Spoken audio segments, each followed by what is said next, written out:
Magandang umaga po. Narito na po ang magiging lagay ng panahon ngayong araw ng Martes, January 21, 2025.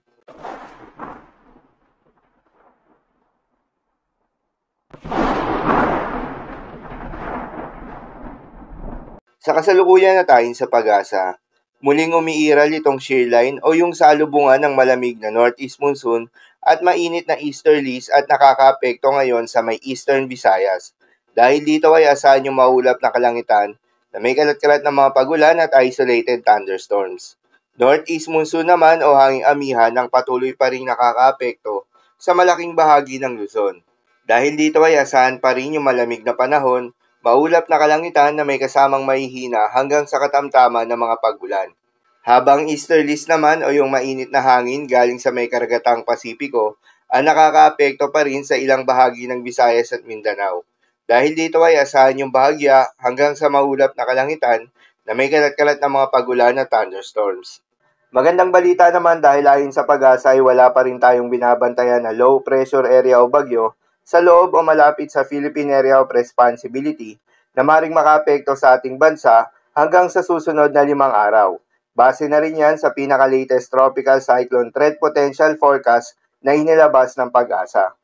Para naman sa magiging lagay ng panahon ngayong araw ng Martes, dahil nga sa epekto nitong shear line, asahan sa Northern Samar at Eastern Samar ang maulap na kalangitan na may kalat-kalat na mga pagulan at isolated thunderstorms.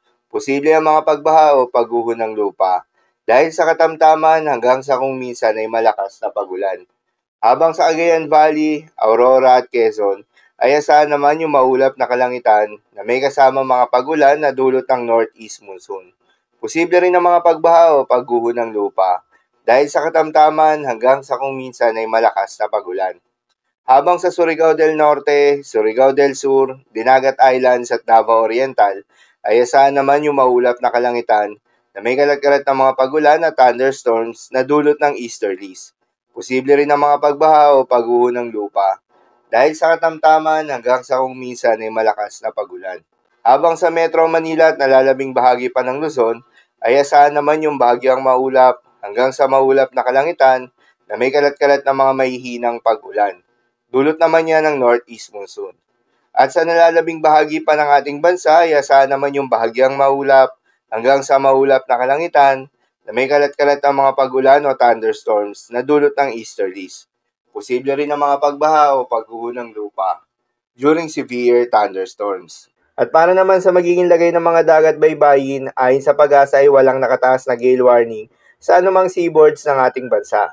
Ngunit iba yung pag-iingat pa rin sa mga papalaot ng mga kababayan nating mangingisda at yung may mga maliliit na sasakyan pandagat lalo na sa may northern at eastern seaboards ng Luzon. Dahil inaasahan pa rin yung katamtaman hanggang sa maalo na karagatan, lalo na kung meron tayong offshore thunderstorms activity, asahan yung paglakas ng hangin at kaakibat nito, yung pagtaas rin ng mga pag-alon. Banayad hanggang sa katamtaman ng mga pag-alon naman ang asahan sa nalalabing seaboards ng ating bansa. So yun lamang po para sa lagay ng panahon ngayong araw ng Martes. Keep safe everyone.